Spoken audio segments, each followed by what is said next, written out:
todos. Hoje é o nosso quarto encontro, né? Nesse quarto encontro nós vamos ver mais um filme da fase inglesa, que é Os 39 Degraus. É um filme de 35. Já na próxima semana nós vamos ver o primeiro filme da fase americana, que já, da história do cinema e da carreira do Hitchcock, que é acho que é um salto enorme que ele faz quando ele sai da Inglaterra e começa a trabalhar nos Estados Unidos, onde ele vai acabar realizando os filmes mais importantes da carreira dele. Embora esse filme em particular tenha tido uma certa notoriedade quando ele foi lançado. O filme anterior a esse, que era a minha dúvida se eu passaria esse filme ou o filme anterior, o filme anterior a esse é O Homem que Sabia Demais, que é a primeira versão do Homem que Sabia Demais, que foi um sucesso internacional. De certa forma, o Hitchcock tinha uma carreira ainda limitada dentro da Inglaterra, produção doméstica, e com O Homem que Sabia Demais ele conseguiu ter um certo sucesso. Ele começou a chamar a atenção fora dos Estados Unidos, quer dizer, fora da Inglaterra, perdão. E esse filme já é uma tentativa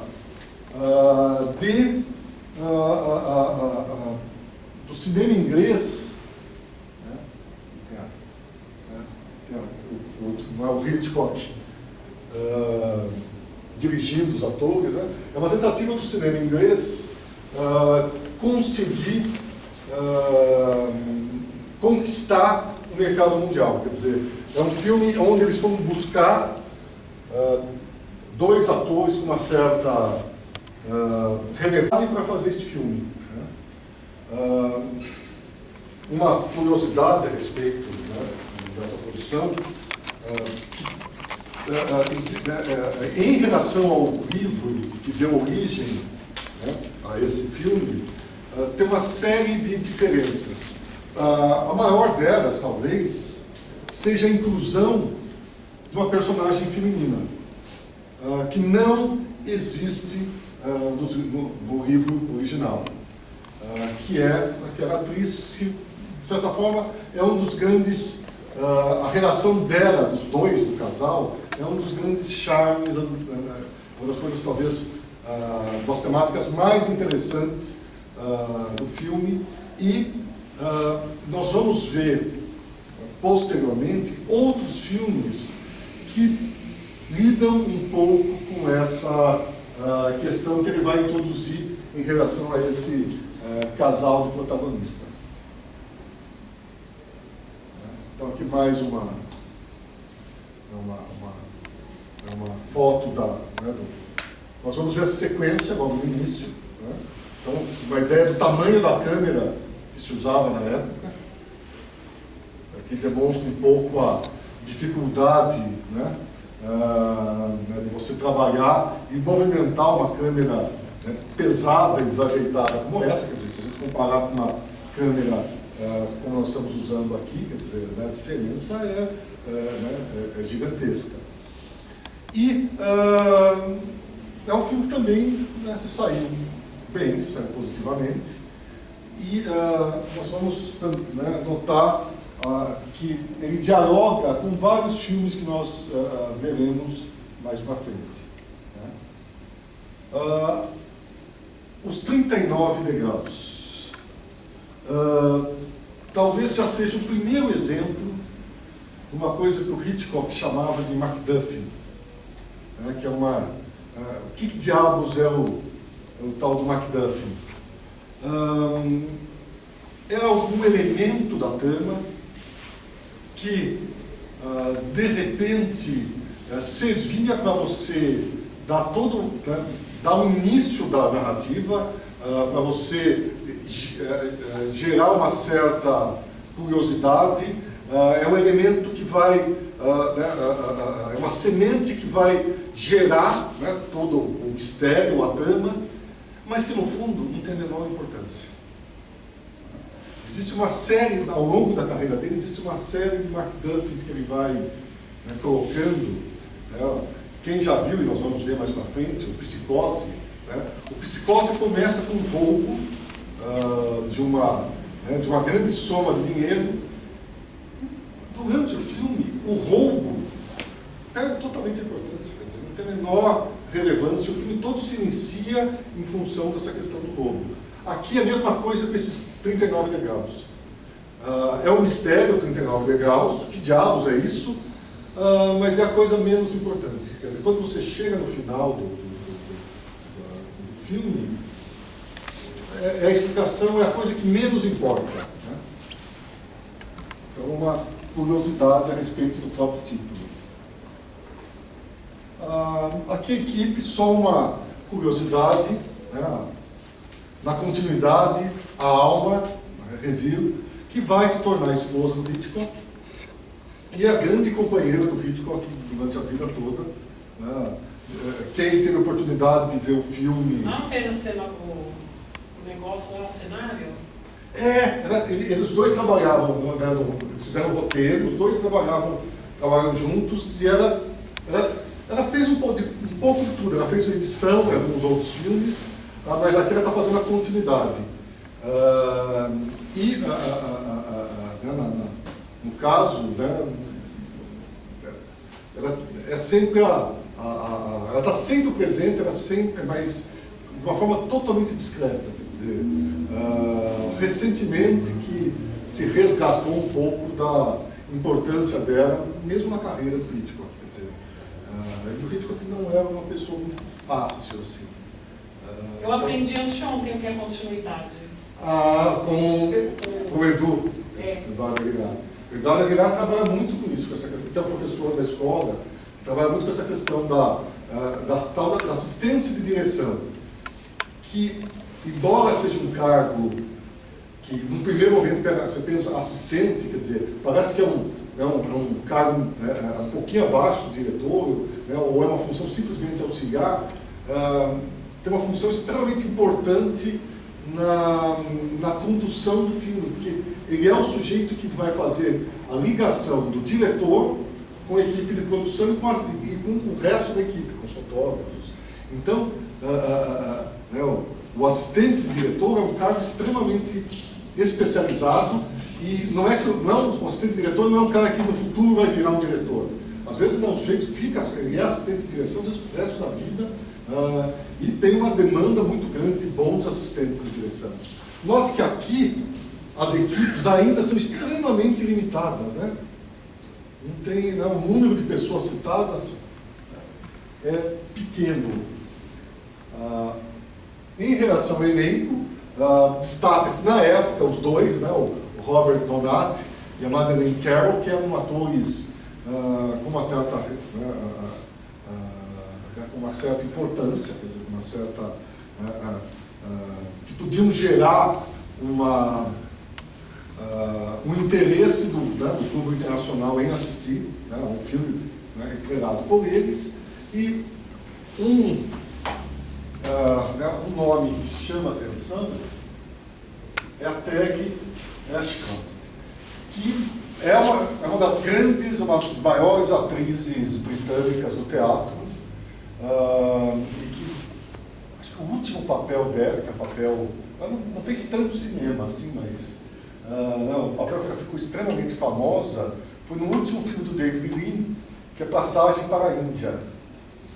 Mas ela tem, né, então digamos assim, é uma atriz com certo, é uma das grandes damas do teatro britânico, que não é pouca coisa. Mas ela faz um papel pequeno. Né? Vamos ver. Bom, alguns detalhes interessantes. Né? A primeira sequência, a sequência da apresentação, começa em letreiros luminosos, apresentando, né, um show de vaudeville, um um show de, né, do que eles chamam do music hall, um teatro de variedades. E é uma coisa extremamente importante. Talvez, se eu sobrar um tempinho, eu vou passar finalmente os trechos do Cantando na Chuva, que o teatro de variedades serviu como fonte de inspiração para muita coisa que se fez no cinema. Muitos artistas que, de repente, tiveram carreira cinematográfica saíram do teatro de variedades. O Chaplin, por exemplo. Charles Chaplin, a carreira dele está totalmente ligada ao teatro de variedades, que eram shows mais populares, que se corriam em teatros com várias apresentações. Quer dizer, então, podia ter show de mágica, show de cães amestrados, pessoas cantando, ou coristas dançando. Isso era apresentado, né, na sequência. E o próprio filme começa com uma apresentação num desses shows de variedade, bem popular, né? E algo para se prestar atenção. Como ele introduz o personagem principal. Naquele quadro ali de cima, vocês vão ver que ele é apresentado através de uma sombra. Como, né, ele já fez em inúmeras outras ocasiões. E depois ele acompanha os pés do personagem. Então ele não mostra, que é um recurso que o cinema usa repetidamente, que para você chamar a atenção em cima de um personagem, você cria um certo suspense, quer dizer, você não mostra na sua totalidade, você cria uma expectativa. Então, no início você não vê quem é esse personagem, e ele aparece no meio do show, até que ele começa a despontar como uma figura importante. Então, nesse início, eu acho algo interessante a gente prestar atenção como ele se dá nessa apresentação do personagem. Também, os momentos cômicos estão sempre presentes, né? Aí tem essa figura de um casal que fica fazendo uma pergunta insistente, que não tem muito a ver, né? No meio da apresentação vai ter algo que ele incluiu, porque não existe no livro original, que é o Senhor Memória, que é um sujeito que tem uma memória privilegiada, então ele responde qualquer pergunta. E esse sujeito aí que quer fazer uma pergunta totalmente fora do padrão, e ele vai insistindo o tempo todo. É lógico que, sendo um filme do Hitchcock, vai acontecer algum evento catalisador do suspense. E é algo que vai estar presente nesse filme e em outros também, essa dualidade entre Eros e Thanatos, quer dizer, entre a sexualidade, entre o amor, entre a paixão e a questão da morte, essa questão da possibilidade da morte. A sexualidade, esse é um filme recheado de sexualidade. E é lógico que é uma sexualidade puritana. O filme é de 35, né? O Hitchcock é um católico, então essa coisa da culpa que vai estar presente nesse filme vai ser extremamente explorada, e essa questão da sexualidade que está ligada com a possibilidade do perigo, da morte, da punição, é o que vai, vai ser gerado a partir desse encontro do mocinho com uma personagem feminina misteriosa. Num primeiro momento, ela faz um convite um tanto quanto ousado, que na realidade ela está fugindo, né? Logo, lá pelos 7 minutos, quando eles saem do teatro, vocês prestarem atenção, nossa, aqui está muito escuro. Logo depois que eles saem do teatro, o casal, o Hitchcock aparece. Vai ter um ônibus ele aparece na frente do ônibus jogando um papel no chão. Ele sempre aparece assim, né? No filme anterior não, mas ele não apareceu. Mas aqui ele aparece andando e não está muito claro, tem que prestar atenção, mesmo porque ele está com um pouco de cabelo, que a gente não está acostumado com essa imagem, mas ele aparece meio do lado e joga um papel no chão, e é muito rapidinho, mas ele aparece ali. Então, mas ele tem essa...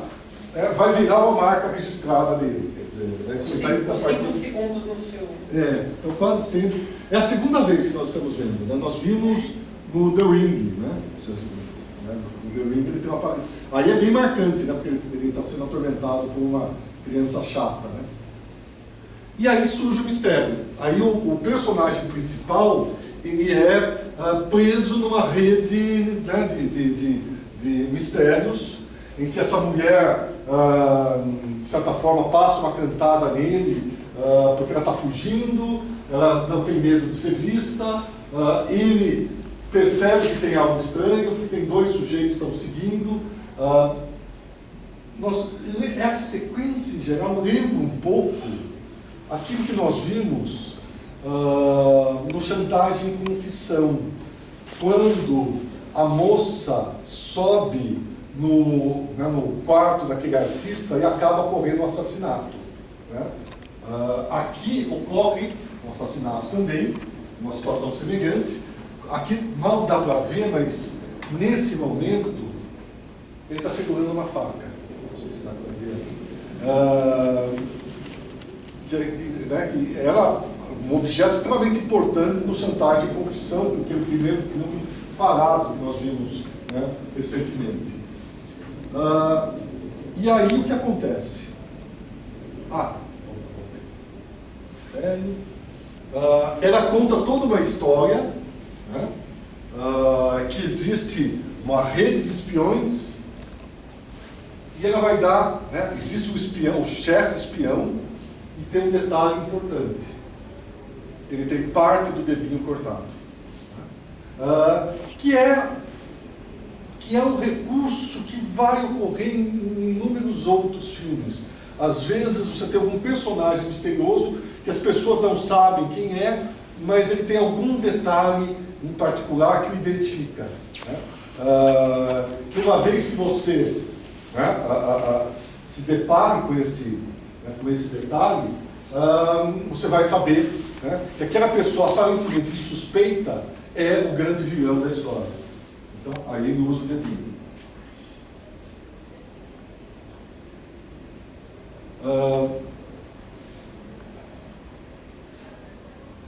Aí aqui ocorre, né, nesse momento que aparentemente tudo está resolvido, quer dizer, a moça vai dormir, ele vai dormir na sala e a moça vai dormir no quarto, tem uma elipse, né? E aí ele mostra a janela aberta. E ele é acordado, aqui mal dá para ver, mas pela mulher morta com uma faca nas costas. Bem aqui, dá para ver as facas nas costas. E aí a grande questão, quer dizer, ele percebeu, quer dizer, que já está sabendo que tem um drama de espionagem que ele está envolvido, e uma mulher morre no apartamento dele esfaqueada. E é lógico que ele vai se tornar suspeito, né? E nós somos apresentados a um tema que vai ser recorrente na obra do Hitchcock, que é a questão do homem errado, do falso culpado, né? Do sujeito que, do inocente que é confundido por uma série de acasos do destino e acaba se tornando perseguido pela polícia. E a questão é que ele tem que tentar limpar o próprio nome, porque ninguém acredita, né, na possibilidade de espiões.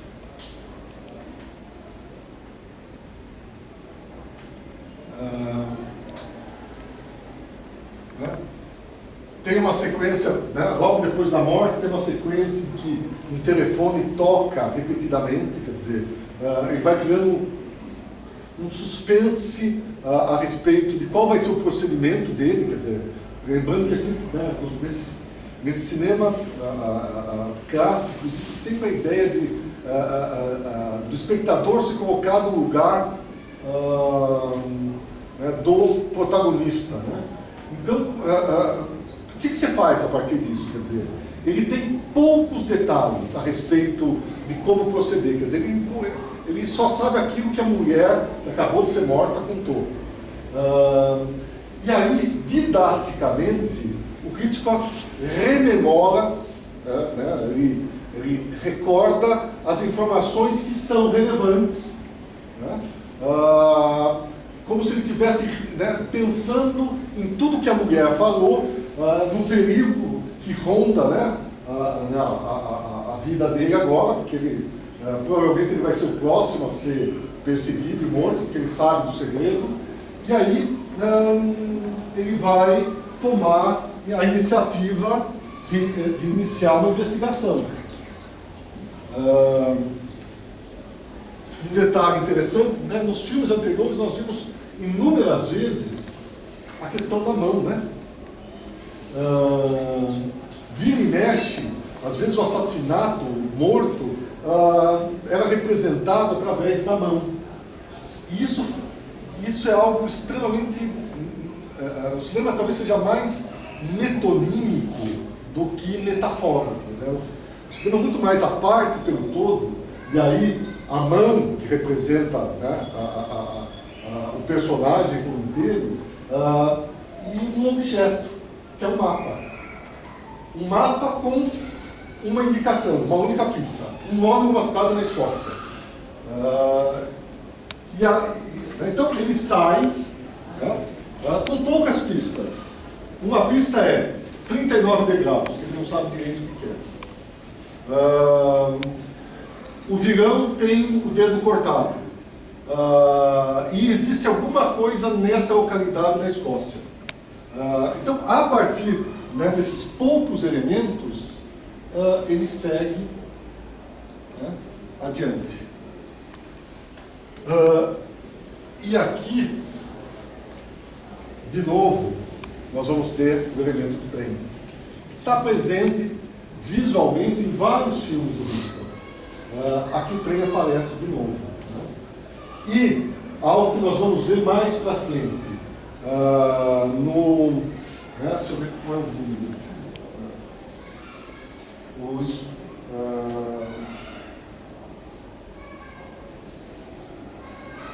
No Pacto Sinistro, no 10º filme, Strangers on a Train, que se inicia desta maneira. Ele mostra o trem, né, e você tem passos. Ele não mostra os bandidos, mas ele opta para mostrar os passos dos bandidos na estação. O Strangers on a Train, ele é extremamente famoso porque a primeira sequência do filme, você acompanha o protagonista e o antagonista através dos passos. Né? Então, quer dizer, são construções que ele repete, quer dizer, em filmes subsequentes. E aqui uma grande, está ruim de ver, mas aqui eu talvez acho uma das sequências bem interessantes sonoramente, nós vimos coisas semelhantes, né, nos demais filmes. No momento em que a governanta encontra o corpo da mulher morta, ela olha para o corpo, ela grita, e o som do grito se mistura com o som do apito do trem. Então, é uma construção que nós já vimos dos filmes. Sempre faz essa relação, né? Quer dizer, então note que é um sujeito que está aprendendo a fazer cinema. Então, de repente, coisas que funcionam, né, e que ele refaz, ele revisita, ele reconstrói, ele melhora. Então, isso, né, faz parte de um aprendizado também. Quer dizer, né, ele está investindo né, existem certas técnicas que ele usa com frequência. Então, isso daqui é muito semelhante a coisas que nós já vimos no passado. De novo, uma alusão à questão da sexualidade, que o filme, né, no momento do trem, tem os dois vendedores que estão falando sobre moda feminina. De novo, é 1935, quer dizer,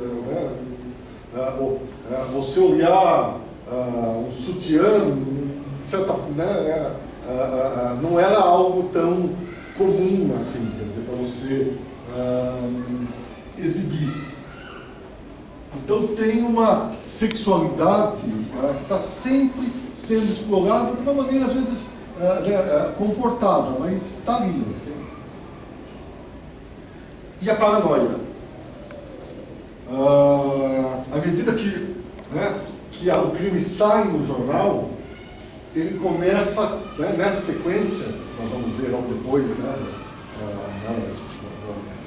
nas roupas íntimas femininas, tem uma sequência de paranoia, que ele já começa a achar que todo mundo sabe, né, que ele cometeu um assassinato, que todo mundo está procurando por ele, né, que de certa forma, os filmes, né, os filmes do Brasil tem vários buracos, vários furos. Isso certamente é um furo, porque note que ele mal matou a mulher, quer dizer, no mesmo dia, já sai no jornal e já tem o nome dele.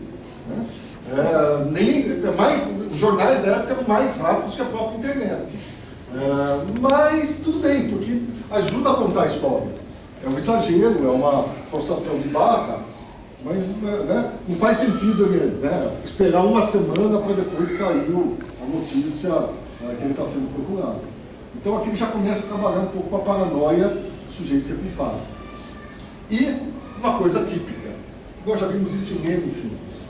Ele está sendo perseguido pela polícia, tem uma moça sozinha, ele entra e arranca na marra um beijo na moça para tentar fugir dos policiais.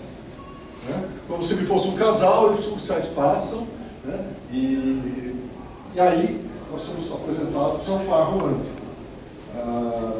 Só que o detalhe é que ela entrega ele nos policiais.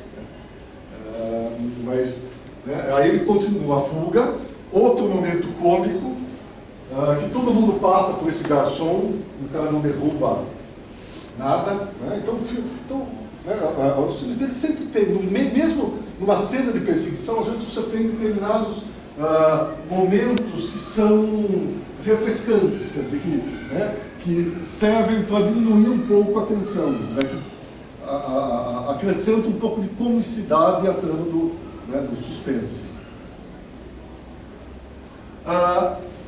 E nesse momento, quando ele consegue fugir, e ele cai numa fazenda da Escócia,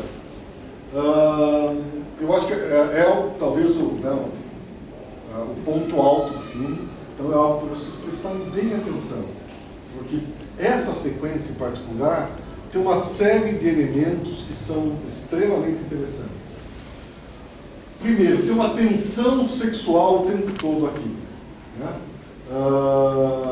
Vocês vão ver quando o fazendeiro, né, ele está fugindo da polícia e é tarde da noite e ele pede para dormir, né, vai pagar uma quantia para o fazendeiro, e já cria uma tensão em relação à esposa do fazendeiro. Isso também aparece em outros filmes do Hitchcock.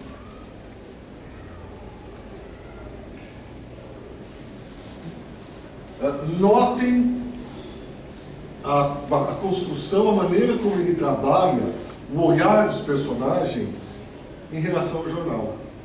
Então ele cria, dentro do filme de suspense, momentos, né, pequenos momentos de suspense. Aqui é o jornal, porque ele sabe que o nome dele e a foto dele está no jornal, e ele tem que, de certa forma, impedir que as pessoas vejam esse jornal. Nós vamos ver algo semelhante a isso daqui a algumas semanas, quando eu exibir A Sombra de uma Dúvida, em que você tem algo, acho que daqui 2 ou 3 semanas, quizá 4, Sombra de uma Dúvida, em que você vai ter algo semelhante a isso. Que, aliás, talvez A Sombra de uma Dúvida, né, dizem que é o filme favorito do Hitchcock. E na hora da janta, existe um clima extremamente tenso, e aquilo que eu falei, né, que eu já comentei com vocês, no jogo dos olhares, né, dentre esses três, quer dizer, a mulher percebe, a mulher é a primeira a descobrir, né, qual é o caso com esse sujeito. O marido está desconfiando, mas está desconfiando de outra coisa. Ele está pensando na questão da traição. Agora, ela sabe que ele está sendo procurado pela polícia. E é tudo construído pelo jogo de olhares entre os três na mesa. Então é uma sequência muito bem construída, né? E o marido deixa o recinto, e de novo nós vamos ter, né, algo interessante, porque vai mostrar que o marido observa que o protagonista está conversando com a esposa dele, mas ele observa sob um ponto de vista diferente. Nós sabemos que ele está tentando convencer a mulher a não entregar à polícia. Agora, ele provavelmente está pensando que existe alguma coisa rolando entre os dois.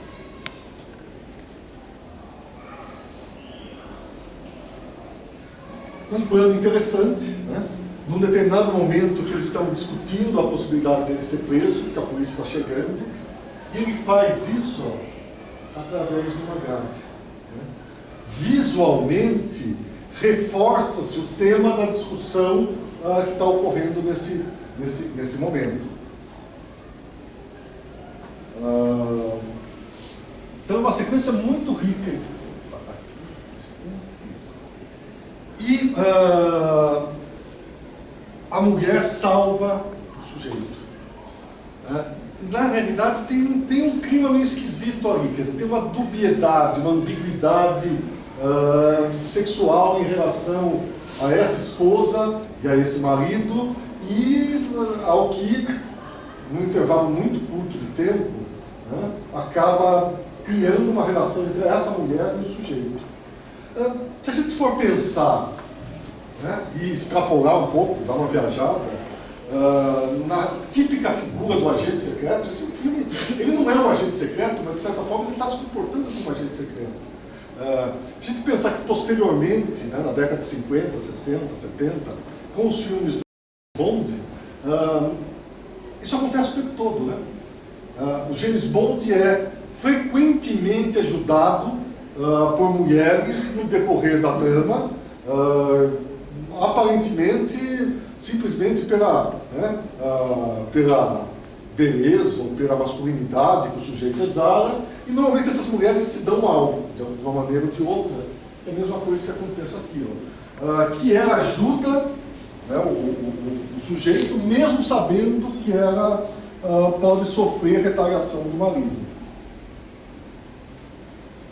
Tem uma sequência de perseguição nas montanhas, né, escocesas. Então ele aproveita para trabalhar com, né, o ambiente, né, com a riqueza visual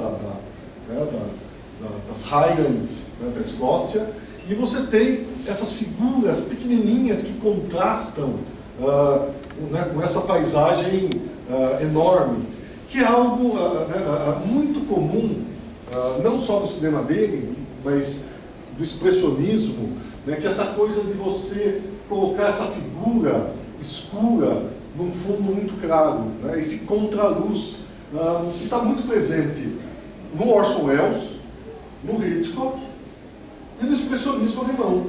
Porque no fundo o Orson Welles e o Hitchcock foram muito influenciados pelo cinema alemão, que também a gente vai ver algo semelhante no cinema americano, depois que os cineastas alemães começam a ir para os Estados Unidos. Aqui um plano interessante, né, na fuga dele, falando do Orson Welles, né, que algo que, para quem viu o curso do Orson Welles, eu sempre me referi, que bastante que essa sensação de desequilíbrio, né, que as linhas no Orson Welles o tempo todo elas estão tortas em relação ao nível que a gente poderia esperar. Os personagens estão sempre meio inclinados.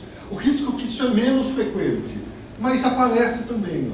Ocasionalmente os personagens parecem todos estarem desequilibrados, estarem fora do prumo, que de certa forma condiz um pouco com a situação de perseguição, de paranoia, de caos que a vida dessas pessoas acaba se tornando em função dessa falsa acusação. Né? Ele encontra, de uma maneira inesperada, o homem com o dedo cortado. E aqui nós vamos ter um momento também em que ele retorna e mostra o destino daquela mulher que ajudou o protagonista a escapar. De novo, é uma elipse de conteúdo, quer dizer, ele não mostra o que está acontecendo. Vai ficar a câmera nesse ponto, nessa parede vazia. Mas a gente sabe o que está ocorrendo em função do som. Né? Ele resolve, ele mostra a conclusão da história do casal de fazendeiros aí, através do som. Então é uma elipse de conteúdo, quer dizer, ele não mostra visualmente, mas ele mostra sonoramente. Outra sequência que é típica em qualquer filme de ação em que você tem um sujeito sendo perseguido. Você já deve ter visto isso em N filmes. O sujeito foge da polícia e aí sempre tem alguma festa na cidade ou uma manifestação. E o que ele faz? Ele entra no meio. E ele desaparece no meio do grupo de pessoas ali. De novo isso acontece. Quer dizer, uma série de estruturas que a gente vê repetidamente nos filmes já estão presentes no filme de hoje. Não necessariamente que isso tenha sido a primeira vez que tenha sido usado. Não é isso que eu estou dizendo. Eu nunca fiz essa pesquisa para falar isso com certeza. No entanto, é uma evidência que já em 1935 certos procedimentos narrativos vão estar presentes. Né? Isso a gente pode ver em N filmes. Todo filme que tem alguém fugindo da polícia, isso é muito comum. Quer dizer, o sujeito encontra alguma manifestação. Se fosse no Brasil, ia ser o carnaval. Estava lá, uma festa de carnaval, as pessoas todas pulando, de repente o sujeito entra no meio do bloco e aí se perde e consegue sumir, desaparecer no bloco carnavalesco. Se fosse no México, seria a festa dos mortos e assim por diante. Aliás, nós vimos isso num dos filmes do Orson Welles. Isso acontece. De repente, um dos personagens entra no meio daquela, de uma festividade espanhola e acaba desaparecendo.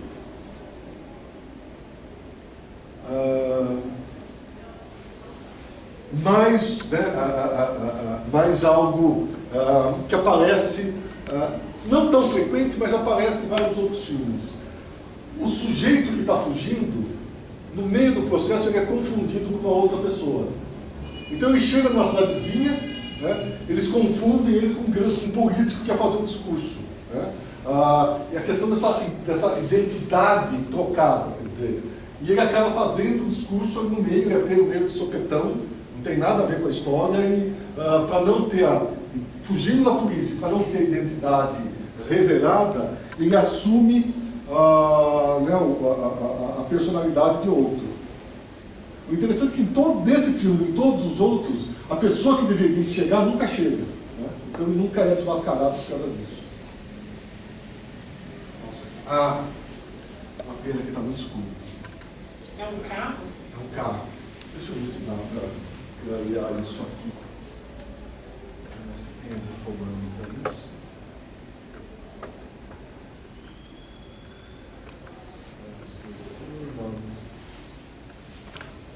Não sei. Só depois eu preciso arrumar um jeito de de deixar um pouco mais claro, porque ali no computador está muito visível. Ele vai reencontrar aquela moça, né, que ele a tentou beijar no trem, e que o entrega de novo para a polícia. Só que na realidade não é a polícia, né? São os bandidos, são os espiões, que ela acha que é da polícia.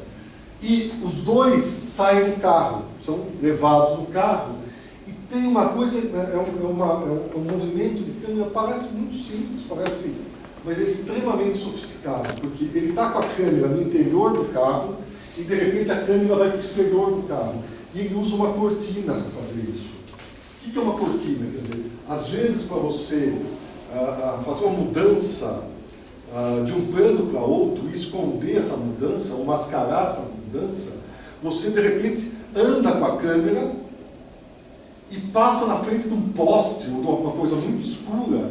E o que acontece? Você aproveita que a câmera ficou obstruída parcialmente, e depois o plano que você mostra em sequência é um corte bem radical em relação ao que nós vimos antes. Aqui você está acompanhando o interior do carro.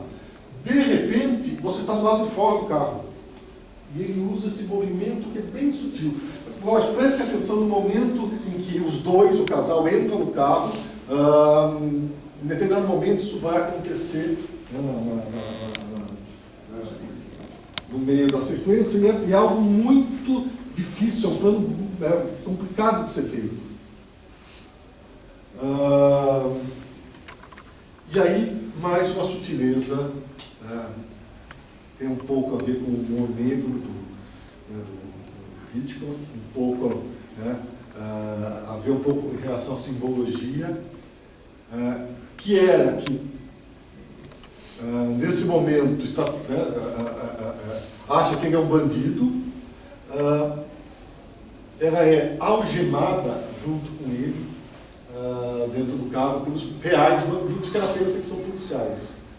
Então tem um significado aí das algemas. Eles estão fadados ao casamento no futuro. Quer dizer, as algemas simbolizam um relacionamento, né?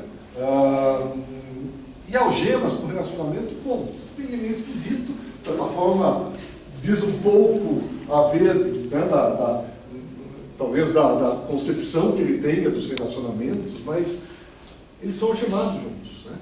E, de novo, você tem também uma série de outros filmes que partem dessa premissa, quer dizer, um casal que é colocado e tem uma aparente antipatia inicial e que é obrigado a conviver juntos. No caso aqui, eles são obrigados porque eles estão algemados.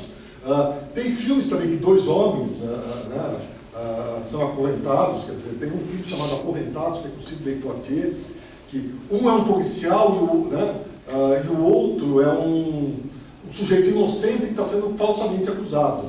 E aí eles fogem, eles estão presos, né, porque eles são perseguidos pelos reais bandidos. Então tem vários filmes que têm essa mesma estrutura, e aqui acontece entre esse casal. Só que aqui realmente fala, né, a corrente tem um pouco a ver, né, com o anel de casamento. Né?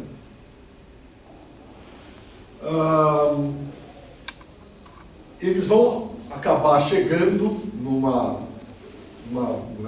pequeno hotel, que tem outras figuras cômicas, né? A senhora que está toda entusiasmada em que o casal de pombinhos aproveita a estadia romântica, né? Toda animada com o romantismo da situação, mal sabendo ela que nesse momento ela está doida para fugir, quer dizer, ela só não foge porque ele mente que ele está armado, e ele começa, como ele não consegue convencer, ele começa a ameaçá-la, né?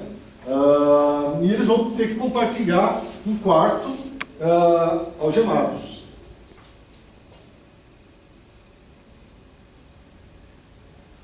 E aí uma cena extremamente erótica. De novo, pensando em 1935, que ela cai num riacho, né, na fuga, ela está com sapatos molhados, com a meia molhada, e ela tem que tirar a meia, só que os dois estão algemados. Então tem uma atmosfera nesse momento né, erótica, romântica, e que de certa forma, de novo, né, quer dizer, nós temos um romantismo numa situação extremamente improvável, quer dizer, de pessoas sendo perseguidas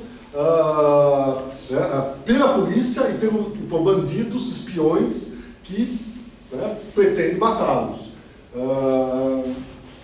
Mas essa sequência é extremamente interessante também. Aqui, o filme se fecha, né? Eles conseguem escapar e eles vão voltar. O filme volta para um desses teatros de vaudeville, né? Que é um momento que eles vão, né, tentar resolver toda a situação, né? Quando o filme volta para esse teatro de vaudeville, então o filme é ciclo, ele começa no teatro de vaudeville com um personagem, né, volta para o teatro de vaudeville, e esse mesmo personagem inicial vai ser importante para o desfecho do filme. Mais para frente, quando nós fomos assistir O Homem que Sabia Demais, a segunda versão, a versão americana, também o desfecho do filme aí só que não é um teatro de vaudeville, é um grande teatro, mas de certa forma, né, a conclusão do filme ocorre nessa situação em particular. Quando a gente revê, né, quando a gente for assistir o Homem que Sabia Demais, nós vamos ver que tem algumas semelhanças ao que nós ao desfecho dessa sequência, né?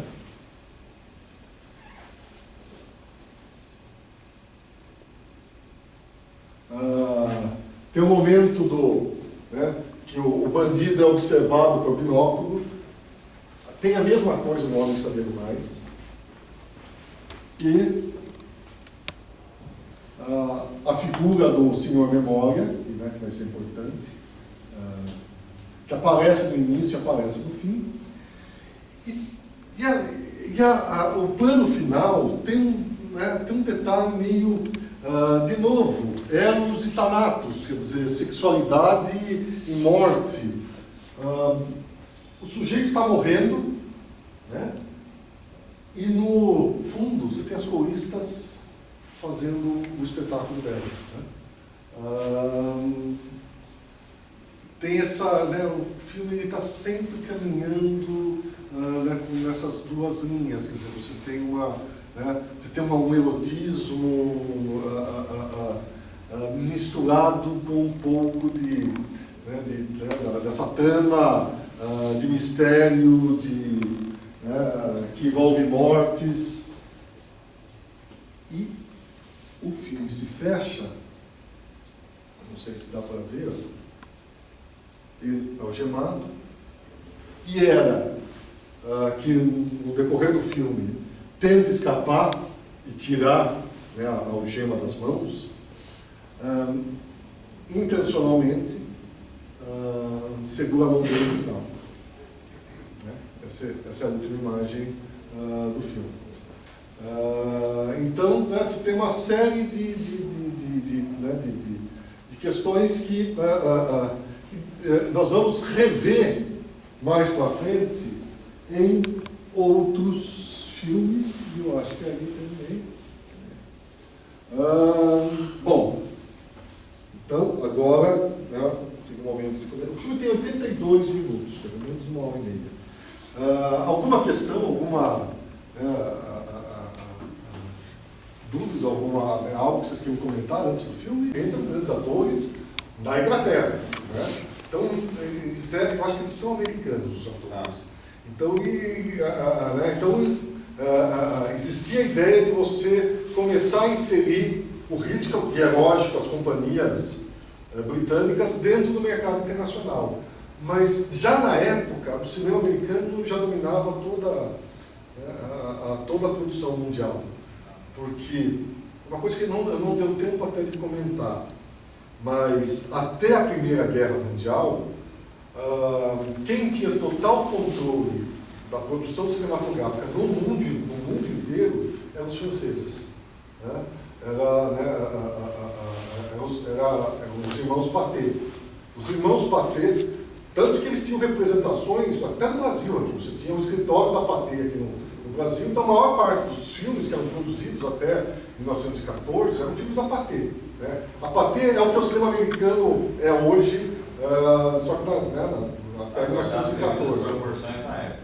Só que aí, depois da Primeira Guerra, o que acontece? A Europa para de produzir, quer dizer, os Estados Unidos preocupados em se matar nas trincheiras, né? E os americanos vão produzindo filmes e vão se reestruturando. Então, ao final da Primeira Guerra, os estúdios europeus são todos desgastados, quer dizer, clima de pós-guerra.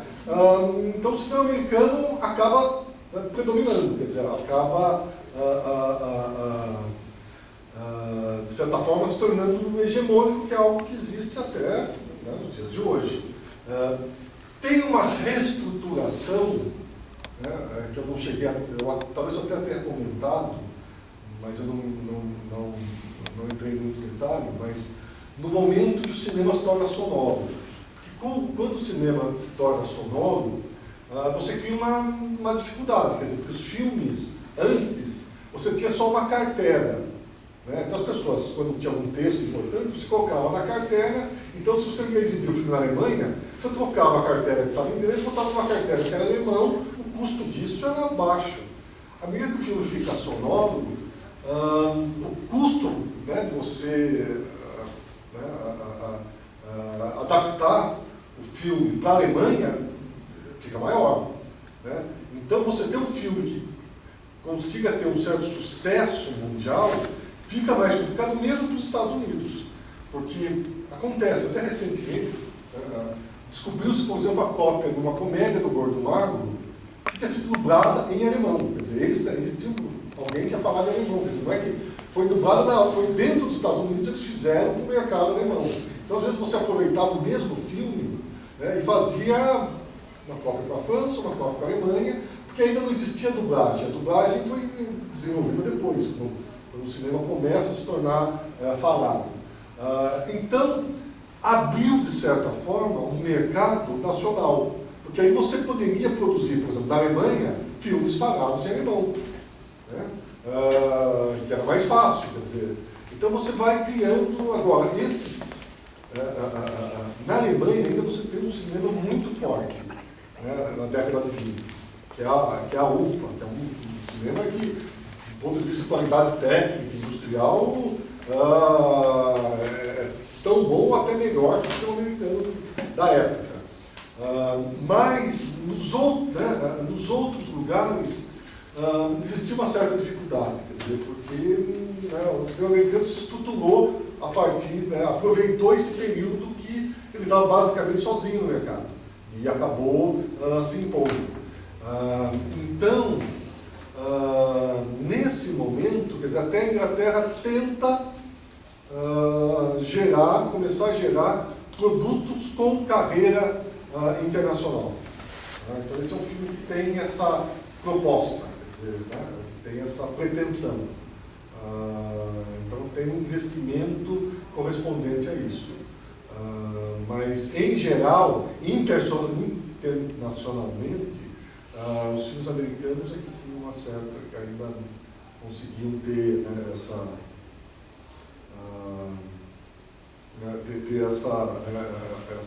possibilidade de atingir o mercado mundial.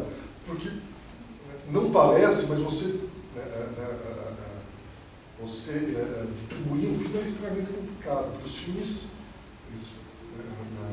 vinham em latas pesadas, quer dizer, então às vezes você precisa ter um caminhãozinho para você levar o filme de um lugar para o outro. São várias latas, quer dizer, na época. Eu não sei se 35 ainda era tão arriscado assim. Pode ser que seja, eu não sei, precisava ver. Né? Porque depois de um certo tempo, não, os filmes ficaram menos. Os primeiros filmes eram. Mas então em 1935 eu já não sei dizer. Mas então tinha uma certa dificuldade, você gasta para fazer a distribuição. Então os americanos tinham os escritórios, né? Então tinha o escritório na Europa, tinha o escritório né, em Londres, em Paris, na Alemanha, no Brasil. Então, para eles, eles conseguiam distribuir de uma maneira mais racional e mais barata os próprios filmes.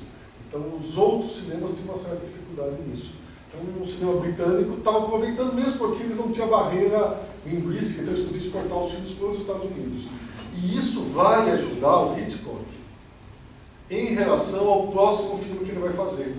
E é o início da carreira dele nos Estados Unidos, que é o tema da próxima, né, da próxima aula. Acho que, Pode começar. Pode começar, né? Não sei se, porque às vezes eu sei que tinha mais gente no banheiro. Então, vamos dar um start aqui no filme. De novo, eu vou tentar, ocasionalmente, chamar a atenção a respeito de alguns dos pontos que nós estávamos discutindo.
Bom, ele está apresentando esse senhor que se chama Senhor Memória.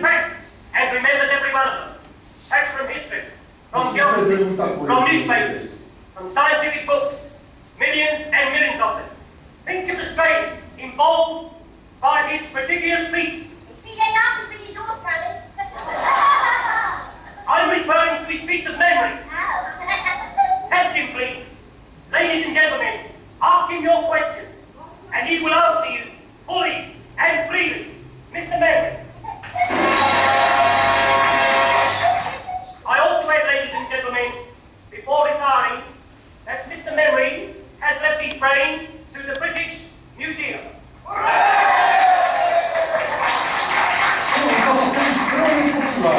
question, please. Ladies first. Where's my old man been since last Saturday? On the moon, in Prague. A serious. Ao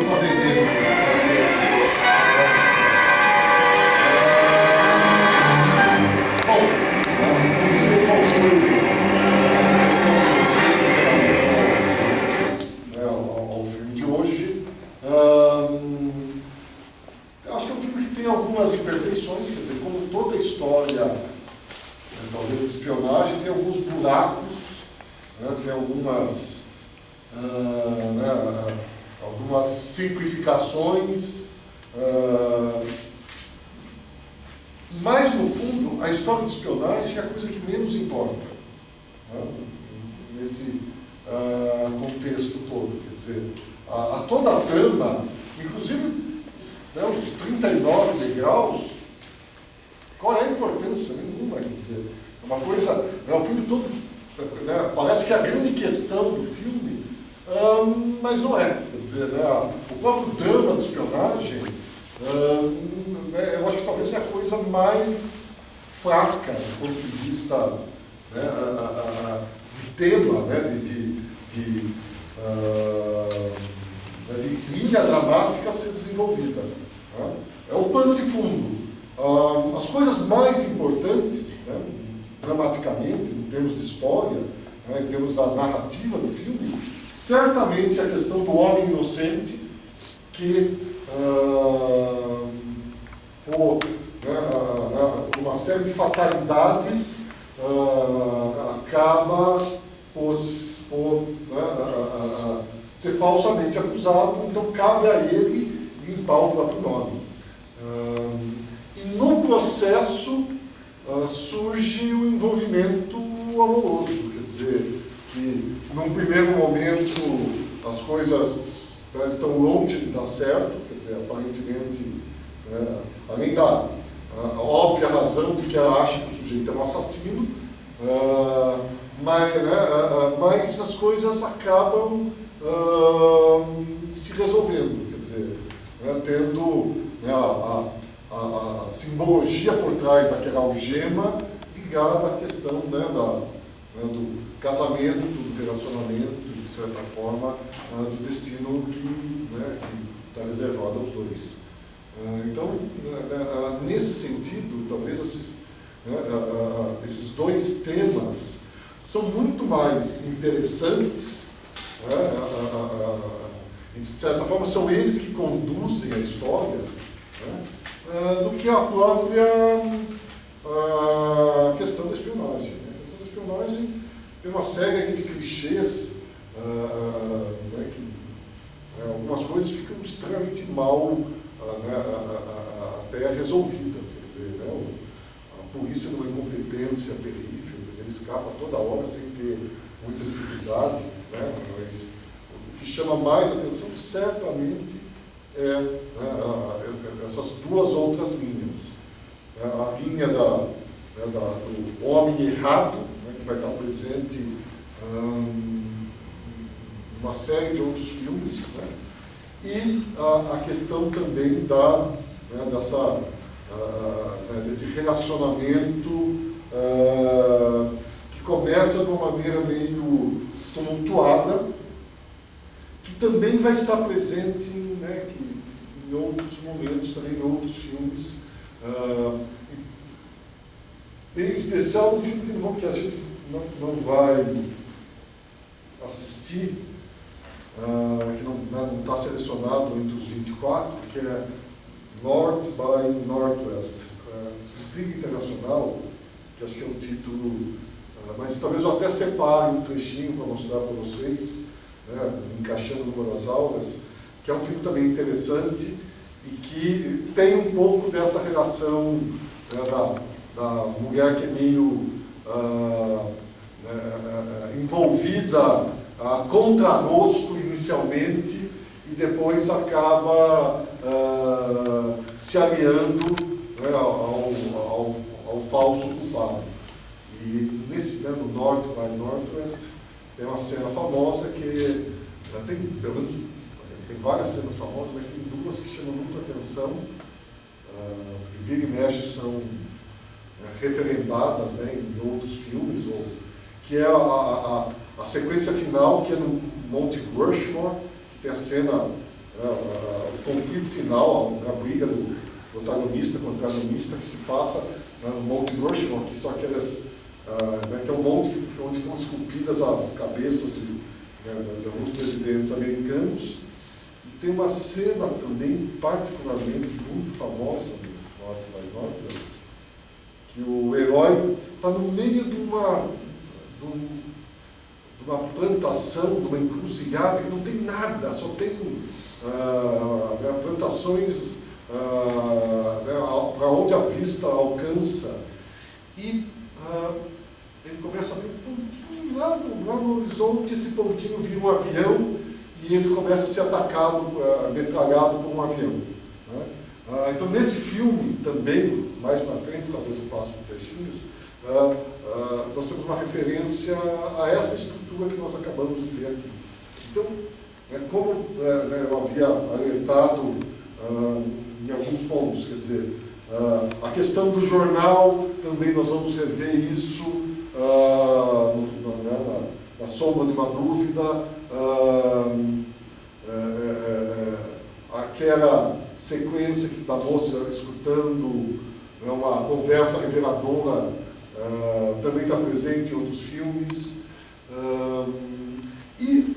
Mesmo outros momentos pontuais aqui que nós vimos, já se fazem referência a filmes anteriores.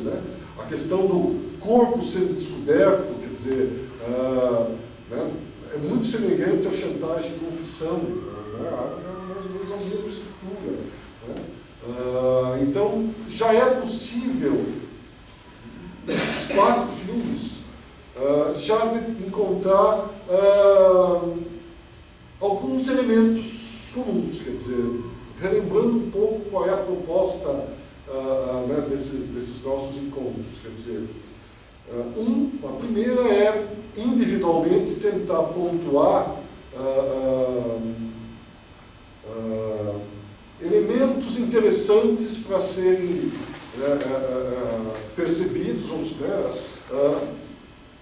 em cada um dos filmes, individualmente. Quer dizer, tentar fazer uma análise fechada para cada um dos filmes. Concomitantemente a isso, nós vamos estar fazendo uma investigação do processo de formação de um grande realizador, quer dizer, um cineasta. Quer dizer, as experimentações, à medida que ele vai trabalhando certos temas, quando ele vai descobrindo certas estruturas que se repetem em outros filmes, e que de certa forma tem a ver com aquilo que a gente chama de estilo, tanto que se reflete tanto na questão de certos temas que estão presentes em vários filmes, como também certos procedimentos visuais, sonoros, de montagem, que se repetem ao longo da carreira. E também, uma terceira linha, tentar estabelecer um diálogo com a história do cinema, à medida que o filme seja um exemplo marcante de um determinado período, de um determinado processo cinematográfico. Que, no caso do filme da semana que vem, é um filme extremamente marcante, é um filme extremamente interessante sobre isso, que nós vamos testemunhar a transição da carreira do Hitchcock, da fase inglesa, e talvez esse seja um dos filmes mais marcantes dessa fase inglesa, quer dizer, talvez seja uma síntese de mais ou menos desse período inglês, e mais para frente nós vamos ter a oportunidade de, nos próximos filmes, nos filmes talvez mais conhecidos, poder identificar que alguma das coisas vistas nesses primeiros filmes estão presentes também à medida que a carreira dele vai progredindo e a fama dele como grande realizador vai se solidificando. Então, deixa eu ver se tem alguma outra coisa acrescentar. Tá bom, no início seria isso. Eu acho, não sei se vocês compartilham um pouco dessa opinião que eu passei para vocês, que de certa forma esse filme e a obra do Hitchcock tem um pouco a ver a questão da sexualidade associada a outra questão extremamente importante, que é a questão da morte, da questão num filme como Os Pássaros, também nós vamos ver mais para frente, essa questão da sexualidade e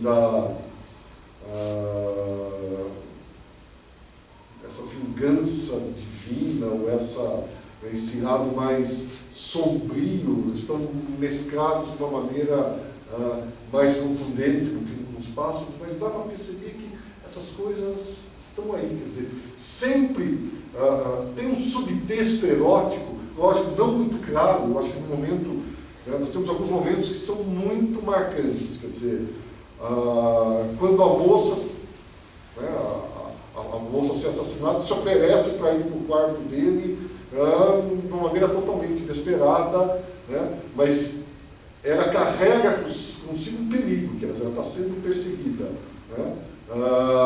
Ou quando ele e a outra protagonista estão com as algemas e a mão dele roça as pernas da moça à medida que ela está tirando a meia.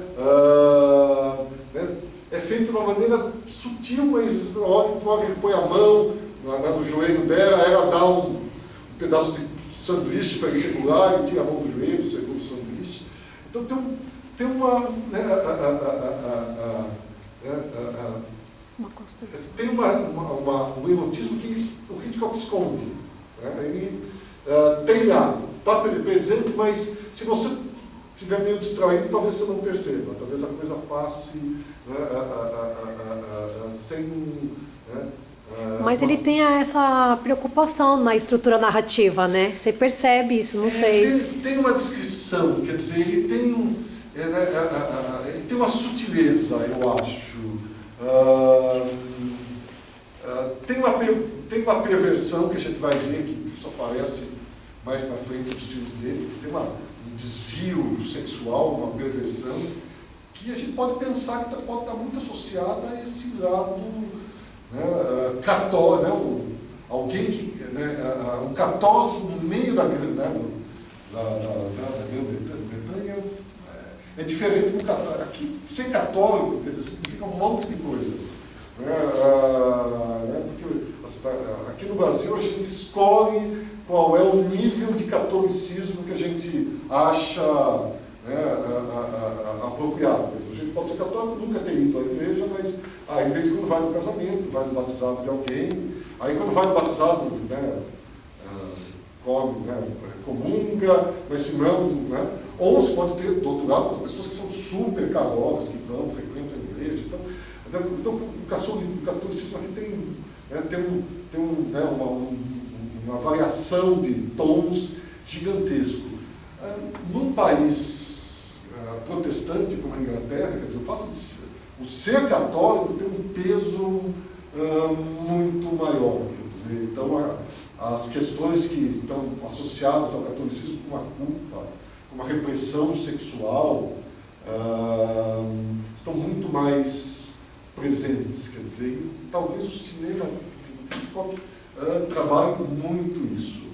Outra coisa que nós vamos testemunhar no decorrer da carreira dele é uma ênfase num certo, às vezes um psicologismo mais, não de botequim, mas um psicologismo mais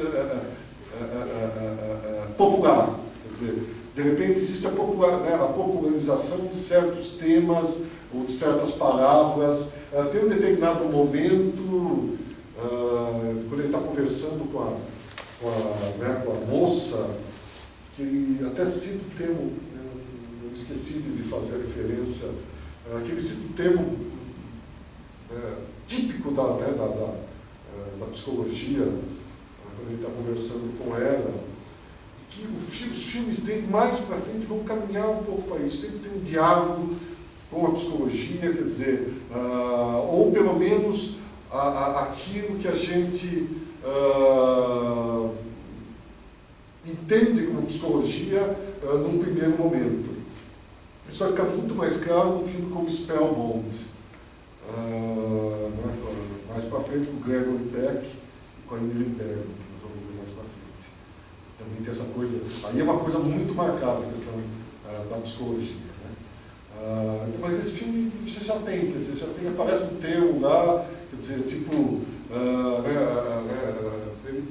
e o suspense dele vai começar a mudar um pouco, se diferenciar, por exemplo, do suspense típico do Griffith, que Eu mostrei, infelizmente, um trecho muito pouco pequeno para vocês, mas o Griffith, ele trabalha num suspense extremamente físico.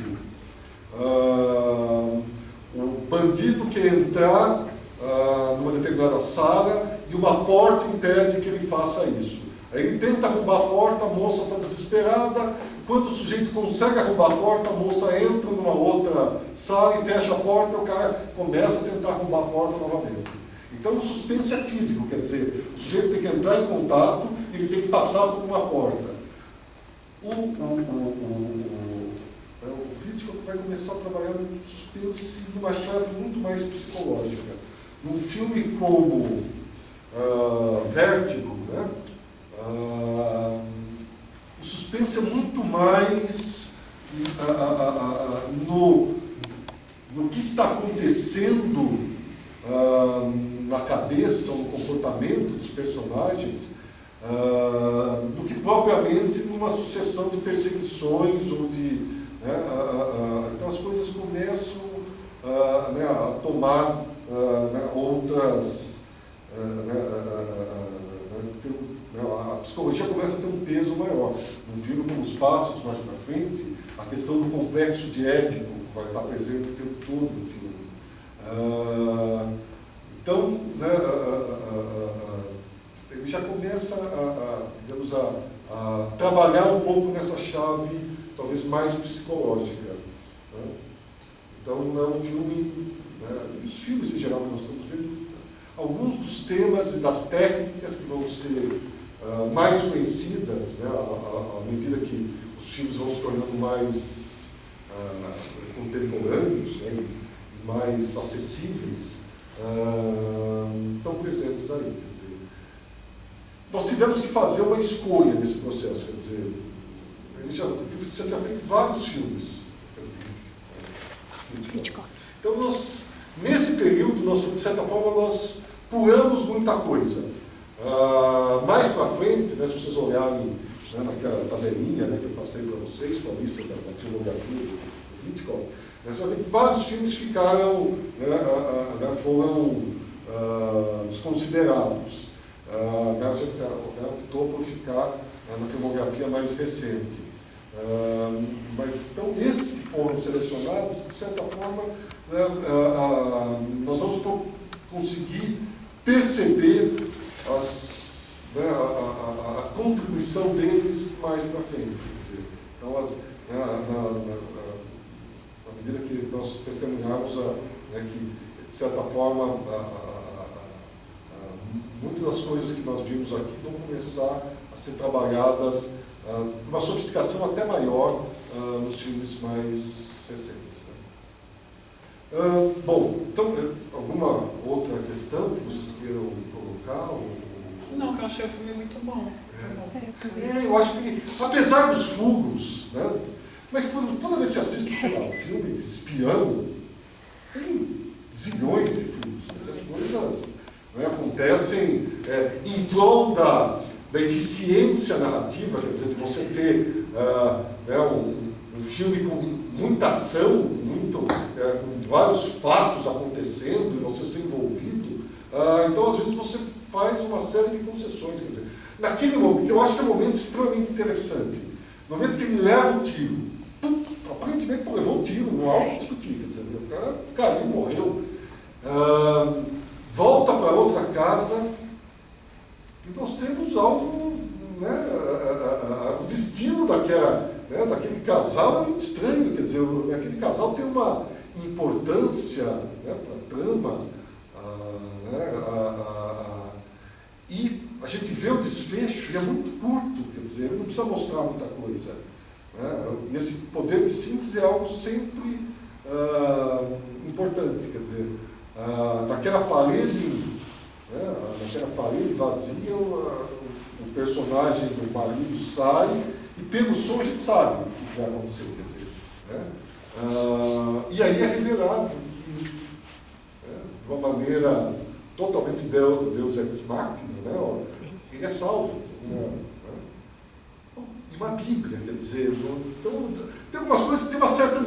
Eu não sei qual a impressão que vocês tiveram. Inário, não era um inário. É um inário, então que que é uma coisa muito religiosa, e aquela figura, eu acho que aquele casal e aquele momento, por si só, eu acho que já gera uma discussão interessante, quer dizer... Quanto aquele velho religioso para bater na mulher? Então tem uma coisa... E aquela mulher dá a impressão... Obrigado. Dá a impressão que ela não pertence ali. E naquele momento, já dava a perceber que ela é uma pessoa muito mais cosmopolita e está com aquele sujeito que tem uma visão totalmente distinta, é muito mais velho que era, ele até comete um deslize terrível no início, né? Daria um outro, como você diz, daria outro filme. Eu acho que esse pequeno papel... Foi o segundo filme dela. É como atriz? Não sabia. Da Peggy. Pode ser. Eu lembro, é muito marcante a interpretação dela no Passagem para a Índia, que é o filme do David Lynch, é maravilhoso. Né? Porque a carreira dela até não é muito longa do ponto de vista cinematográfico. Porque ela no teatro, sim, ela tem várias grandes damas, né? É uma das grandes damas do teatro britânico. Mas agora faz sentido, quer dizer, porque é um papel muito legal, muito interessante, e tem uma certa ambiguidade. Tem uma coisa, ele parece estar flertando com ela também, tem um texto dele que é meio esquisito, né? O beijo que ele dá no final, e ela fica com uma cara de que, então, ali dá para você pensar mesmo num outro, num filme que saia daquilo ali, que é algo interessante. Ela não fez muitos filmes não, Milton. Ela então, fez mais teatro mesmo. Então não tem... ela tem o grande papel dela é o Passagem para a Índia. E ela já estava muito velha. Né? Ela estava em final de carreira, que ela faz uma típica dama britânica, e como todo filme de David Lynch tem uma crítica enorme ao Império Britânico, quer dizer, ao modo britânico de ser. E eu acho que é interessante, né, nesse aspecto, que como personagens secundários, de repente, podem ser tão ricos. Ela tinha 77 anos no filme da Índia. Passagem para Por isso você não conheceu. Eu até... Não, eu achava... Talvez... Eu acho que ela fica parecida com aquela primeira velhinha. Mas agora, pensando, não faz sentido, porque ela não era tão velha na época. Porque ela tem esse rosto magrinho, né? Tem uma... mas ela vai ficar parecida com aquela velha. Mas... Lógico, não podia ser. E de qualquer forma, eu acho que tem uma coisa interessante nisso, que a riqueza de alguns personagens, que ao contrário do bandido, quer dizer, o bandido em si, ele é um arquétipo, ele é um típico vilão, ele não tem qualquer densidade, não tem qualquer... ao contrário daquele casal e da mulher até, que faz esse... que ela aparece pouco, mas quando ela aparece, ela tem uma importância fundamental para a trama, né? Eu não sei, eu precisava até pesquisar, não deu tempo para preparar essa aula, foi meio corrido, mas em 2011 parece que o Robert Town, que é um grande roteirista, eu acho que ele foi o roteirista do Chinatown, do Polanski. Então ele era um roteirista, mas ele também fez alguns filmes como diretor. Ele comprou os direitos para a refilmagem desse filme. Eu não sei se ele refilmou, depois precisa entrar no IMDb para ver isso. E seria interessante até se esse Robert Town é um grande roteirista. Você tem N filmes extremamente importantes, né? Porque eu lembro de agora de imediato Chinatown. Mas tem outros, né, além desse, que tem roteiros maravilhosos. Seria interessante ver como seria a visão dele desse filme. Como que é o nome do homem? Robert Town. T-O-W-N-E. Então seria interessante se de repente ele fez uma versão desse filme. Quer dizer, mesmo porque, como eu disse para vocês no início, o livro original que deu, não tem tem, por exemplo, a figura do Valdeville, daquele teatro no início e no fim. Não tem o Memory Man, né, o Senhor Memória, não tem esse personagem. E não tem a mulher. Então, foi isso que o livro acrescentou. Então, o livro devia ser só, né, a questão do filme, devia ser um livro de espionagem. Aqui é mais do que isso. Eu acho que a espionagem é a coisa que menos importa. Os 39 degraus é tão frustrante. Você fala, o que é? É uma organização criminosa que precisa tanto, o cara morre. Isso não é importante. Quer dizer, né? A morte mesmo do bandido não é importante. Né? As coisas que são importantes é mocinha e as algemas, e ele com acusação, né, de culpado, tendo que limpar o próprio nome. Mais para frente nós vamos ver filmes que isso é melhor trabalhado, mas está aqui, quer dizer, a gênese, né, a sementinha que vai dar em frutos muito mais suculentos, já foi colocada. Eu acho que está aqui. É um filme que, de certa forma, é marcante para o decorrer dos outros filmes. Alguma outra coisa chamou a atenção? Alguma outra coisa que vocês queiram comentar? Estou satisfeito. Esse filme é muito bom, né? Esse filme é bom, né? Mas então esse eu acho que é um filme interessante, né? Espero. Então agora nós vamos. O próximo filme é muito bom. Esse é um filme. E daí nós vamos fazer uma discussão fora do filme, também uma discussão extremamente rica, porque é uma discussão que fala sobre o processo de produção no cinema americano e qual é o papel do Hitchcock dentro desse processo. Então,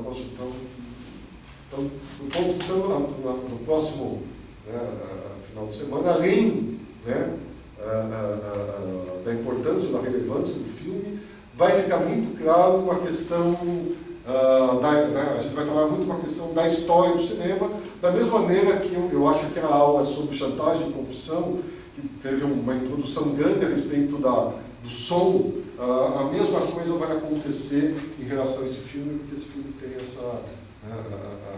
tem uma coisa muito interessante a respeito dos estudos americanos, e o modo de fazer cinema dentro desses estudos, e a maneira como Hitchcock se insere dentro dessa estrutura. Então é isso. Né? Obrigado. Obrigada a você. Arrasou, hein? Até sábado que vem.